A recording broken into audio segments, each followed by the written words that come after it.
Bonjour à toutes, bonjour à tous. Bonjour. Bonjour. Bonjour. La famille Genex est très heureuse et un peu privilégiée de vous accueillir dans son petit coin de paradis, même si c'est un petit paradis un peu confiné. Surtout que ça fait longtemps qu'on n'a pas été confinés en famille, en fait. Tous les quatre. On en profite pour se ressourcer avec un verset qu'on aime particulièrement et qui conduit notre vie de famille, qui est dans Josué au chapitre 24, le verset 15. Moi et ma maison, nous servirons l'Éternel. Amen. Amen. Bon culte à tous.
Célèbre ta bonté, quelle joie tu vis en moi,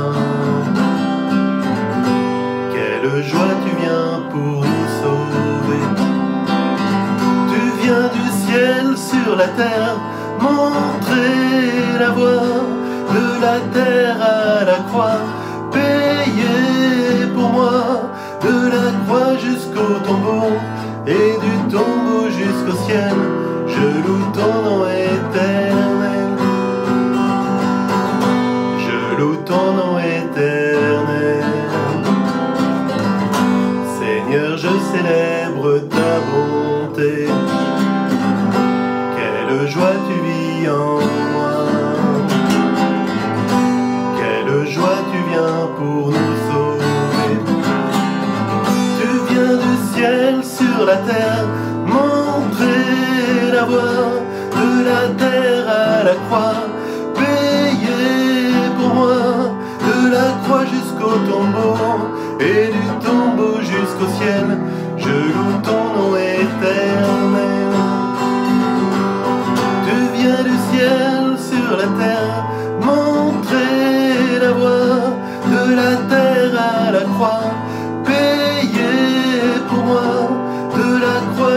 jusqu'au tombeau, et du tombeau jusqu'au ciel, je loue ton nom éternel.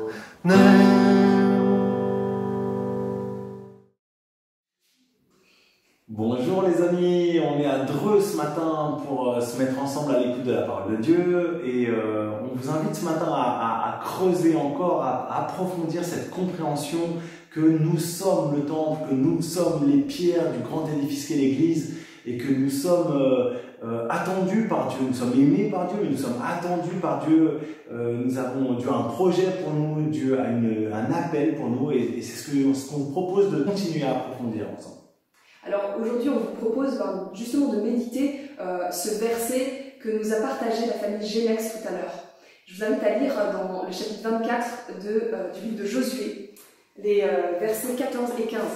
« Maintenant, craignez l'Éternel et servez-le avec intégrité et fidélité. Faites disparaître les dieux qu'ont servi vos pères de l'autre côté du fleuve et en Égypte, et servez l'Éternel.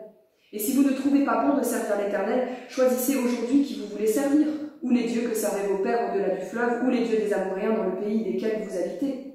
Mais moi et ma maison, nous servirons l'Éternel. » Ce verset est incroyablement fort parce qu'il structure une société. C'est un appel de Josué pour structurer la société sur la parole de l'Éternel, sur le service de l'Éternel. Et c'est une manière de dire à ce peuple, vous avez vu les conséquences des dieux de vos pères, vous avez vu les conséquences de cette idolâtrie. Maintenant, faites le bon choix. Mettez au centre de vos foyers l'Éternel. C'est hyper fort. Ouais, ok Lisa. Ok, la question que peut-être qu'on se pose ce matin aussi, c'est facile pour toi. C'est facile pour toi parce que toi, tu as une famille chrétienne, ton mari est un mec formidable, tu as des enfants qui suivent le Seigneur, même tes parents sont proches du Seigneur, et du coup, facile pour toi de venir devant les frères et sœurs et de leur dire « Moi et ma maison, nous servirons l'Éternel ». Qu'est-ce que tu réponds à ça? Eh bien, je réponds déjà que je suis reconnaissante d'avoir cette belle famille. C'est vraiment une grâce de Dieu, déjà. Oui, tu es un mari formidable et j'ai des enfants formidables. Et j'ai envie de dire aussi, quelle responsabilité. En fait, quand on a justement la grâce d'avoir un foyer qui va bien, il faut savoir le reconnaître et il faut savoir comprendre ce que ça veut dire comme responsabilité de la part du Seigneur.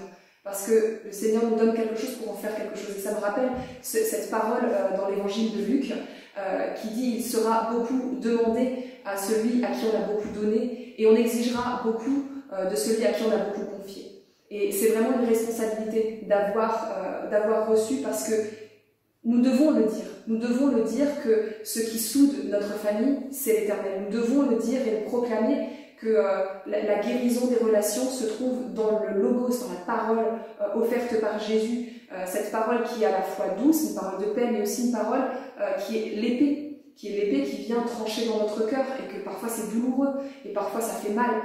Voilà, nous devons le dire. C'est notre responsabilité de le proclamer haut et fort dans cette société et pour tous nos frères et sœurs. Du coup, là où la grâce abonde, la responsabilité surabonde.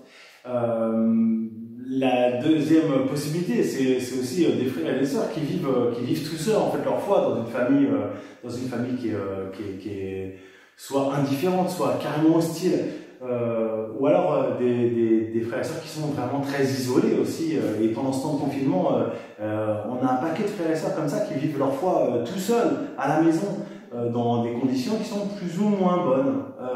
Et on avait vraiment pensé aussi à tous ces frères et sœurs en réfléchissant à ce texte biblique. Qu'est-ce qui est éternel dans cette injonction de Josué? Qu'est-ce qui est éternel dans ce discours? Qu'est-ce qui est éternel dans cette parole prophétique? Moi et ma maison, nous servirons l'Éternel. Qu'est-ce qui peut s'appliquer à un frère qui vient de se convertir dans une famille qui est totalement hostile à la foi? Comment lui, il peut vivre cette grâce? Moi et ma maison, nous servirons l'Éternel.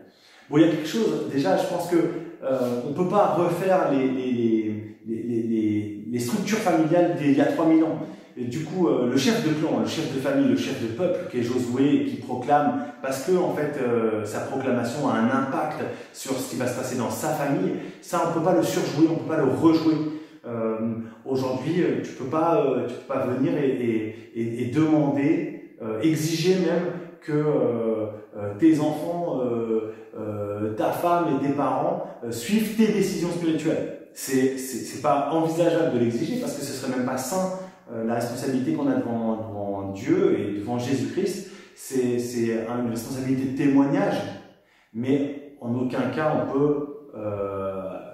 peut prendre la responsabilité du fait que nos enfants confessent Jésus-Christ, que notre conjoint confesse Jésus-Christ. C'est pas possible. Ce serait malsain et c'est important de faire cette différence parce que il faut sortir de ce devoir qui nous a peut-être tous déjà on a tous été sensibles à ça. J'aimerais que telle personne dont je suis proche puisse confesser le nom de Jésus-Christ. J'aimerais qu'il puisse le confesser avant de mourir. J'aimerais qu'il puisse le confesser parce que j'ai peur pour son salut. Oui, j'aimerais, mais c'est la différence entre ces désirs et ce qui est de l'ordre de notre prière et puis ce qui est de l'ordre de notre devoir. Notre devoir n'est pas que nos enfants, nos conjoints et nos parents puissent confesser Jésus-Christ. Ce n'est pas notre devoir et ça ce serait une faute en fait parce que nous ne sommes pas dans cette structure, nous sommes des chefs de clan ou des chefs de famille. Voilà, les gens ne nous suivent pas sur ça. Mais du coup, qu'est-ce qui est de notre responsabilité dans la parole, moi et ma maison? Ce qui est de notre responsabilité, c'est déjà de poser la première pierre. Tu parlais de la différence finalement entre un désir et un devoir appliqué sur l'âme de l'autre. En fait, je ne peux pas exiger de l'autre, de mon mari, de mon enfant, qu'il suive Jésus-Christ. Cela, c'est toujours sa décision personnelle. Et le Seigneur dit à chacun, toi, suis-moi. Et c'est une relation qui commence là. Elle ne commence pas avec un ordre de ma part, parce que malheureusement, ça fonctionne très très mal. C'est même contre-productif, et on le sait. Donc, ce qu'on peut faire, c'est poser la première pierre. Et la première pierre, c'est de vivre une vie en cohérence. Moi, je suis appelée à vivre la vie que Jésus m'appelle à vivre. Et je suis appelée à simplement témoigner de ce que ça porte comme fruit positif dans mon cœur, dans mes pensées, dans ma vie, dans l'amour que je porte pour ma famille et pour les autres aussi, dans la manière dont j'ouvre ma maison à des invités et où je leur témoigne que mon foyer est un foyer de bénédiction, etc., etc.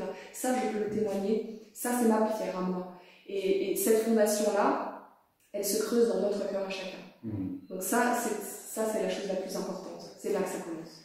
Il y a 3000 ans, les chefs de famille, en fait, toutes les âmes qui vivaient dans la maison leur appartenaient presque. L'âne et le bœuf, la servante et le serviteur, les enfants et les femmes.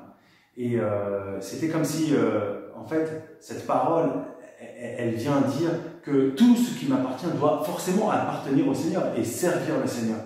Aujourd'hui, c'est une folie de dire que ma femme m'appartient, mes enfants m'appartiennent. C'est juste c'est un mensonge et c'est quelque chose qui est complètement contre-productif et qui, à l'évidence, s'avère décalé. Est-ce que c'est ça que tu veux changer? De dire, tiens, je suis chrétien, du coup, je suis chrétien, je vis selon la parole de Dieu, ça veut dire qu'à partir de demain, je vais parler à mes enfants comme s'ils m'appartenaient, à ma femme comme s'ils m'appartenaient, parce que on s'est trompé dans notre société, on est revenu à l'individualisme, la famille d'avant c'était mieux. Moi, je crois que c'est une grosse erreur. Du coup, qu'est-ce qui est éternel dans la parole de Dieu? C'est que tout ce sur quoi en fait tu as prise doit servir l'éternel. Dans ta maison, ton âne, ton bœuf, j'en sais rien. Est-ce que ton chien et ton poisson rouge vont servir l'éternel? J'en sais rien. N'empêche que tes biens vont servir l'éternel. Ta voiture, elle va servir l'éternel. Ta télé, arrange-toi pour qu'elle serve l'éternel. Les statistiques sortent sur le temps de confinement que il y a beaucoup de télé qui en ce moment diffusent de la pornographie et des écrans de téléphone et d'ordinateur qui diffusent de la pornographie. Est-ce que ça sert l'éternel? Des contenus de divertissement qui empêchent les familles de vivre quelque chose qui soit édifiant. Des films auprès des enfants qui ne sont pas de leur âge et qui ne les édifient pas. Est-ce que ça sert l'éternel? Est-ce que mes biens servent l'éternel? Est-ce que dans cette période, de troubles, d'incertitudes à tous les niveaux et économiques aussi? Est-ce que je suis résolument dans la pensée et l'attitude spirituelle de faire en sorte que tout ce qui est à moi, tout ce sur quoi j'ai responsabilité, serve l'Éternel? Et ça, c'est une parole qui s'adresse à celui qui vit tout seul et qui est en pleine tentation avec plein de choses dans son appartement. C'est quelque chose qui s'adresse à celui qui vit avec un conjoint non chrétien, hostile à la foi. C'est celui qui vit avec des enfants qui n'arrêtent pas de se moquer de lui sur ses croyances spirituelles. C'est un message qui s'adresse vraiment à tout le monde, à chacun d'entre nous, ce sur quoi nous avons responsabilité, qu'il serve l'Éternel. Moi et ma maison, moi et tout ce que contient ma maison, moi et tout ce qui est à moi et tout ce sur quoi j'ai prise, je décide que ça servira l'Éternel. Donc c'est un message hyper important pour toi, quelle que soit ta situation, que tu sois seul en ce moment, dans cette période de confinement. En fait, ce confinement, eh bien, on veut proclamer qu'il a cette capacité de se transformer et de devenir vraiment un terrain d'approfondissement de cette vérité, que tu es une pierre du temple et que très profondément dans ton cœur, la foi que tu as au Seigneur et la suivance de sa parole, eh ben, elle va te structurer pour l'avenir et elle va structurer ta future famille peut-être. Et même, j'espère. Et donc, ce que tu es en train de semer maintenant dans la solitude, dans ce face-à-face avec Dieu, qui est dans l'intimité, eh bien, ça va servir plus tard. Et dans toutes tes relations, tu seras l'Église de manière beaucoup plus épanouie et mature. Ça, c'est hyper important. Et si tu es dans une famille où il y a des conflits, où il y a des choses difficiles, où finalement le visage se révèle, certains côtés cachés se révèlent, même des choses que toi tu avais occultées se révèlent, si tu es dans cette situation, et bien là aussi, cette vérité, elle veut éclater, elle veut être proclamée dans ta famille. Le Saint-Esprit veut agir dans ta famille, il veut être agent de guérison, de bénédiction. Il veut justement que vous ne sortiez pas de ce confinement de la même manière que vous y êtes rentrés. Il veut que ce foyer, ce soit un terrain dans lequel vous avez semé une nouvelle famille, vous avez construit une nouvelle famille. Vous serez mieux l'Église après, en ayant fait face à toutes vos difficultés avec sa parole. Vous serez mieux si vous avez fait face, que si vous continuez dans la tête dans le sable, en ne voulant pas regarder. Et si tu es peut-être quelqu'un un adulte qui est avec ses parents, c'est hyper compliqué aussi. Peut-être que tu es de nouveau face à tout ce que tu pensais derrière toi. Et là aussi, ça va être l'occasion de trouver une relation renouvelée, plus comme le petit bébé de ses parents, mais comme un frère, une sœur de tes parents. D'essayer de renouveler cette relation pour qu'elle devienne quelque chose d'équilibré devant le Seigneur. Bref, peu importe quelle est ta situation, certainement j'en oublie tout plein, mais je sais que le Seigneur s'adresse à toi et t'adresse cette parole, tu es le temple. Et là où tu es, avec les biens qui sont dans ta possession, ce qui t'appartient, ce qui est dans ta marge de manœuvre, tout ça, c'est à l'Éternel. Ça, c'est posé devant lui. Et tout ça, c'est le temple qu'il veut construire, d'abord dans le secret et ensuite dans la révélation, pour le bien de l'Église et de la société dans laquelle tu vis. Je suis le temple, tu es le temple, nous sommes le temple, nous sommes l'Église, et notre désir ce matin, c'est qu'on puisse tous proclamer ensemble, chacun où il est, moi et mon Église, nous servirons l'Éternel. Amen. Amen. Soyez bénis les amis, et à très vite.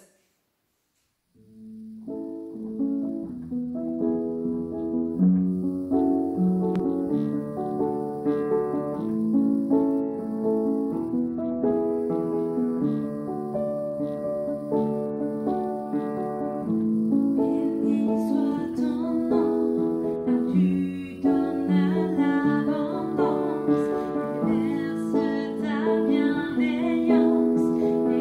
ton nom.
Alors, les amis, j'espère que vous avez été nourris avec cette prédication. Je vous invite à rester en contact les uns avec les autres. Et avec nous aussi par mail, par téléphone, sur nos réseaux sociaux, si vous avez besoin de quelque chose aussi. Et que Dieu vous bénisse. Au revoir. Au revoir.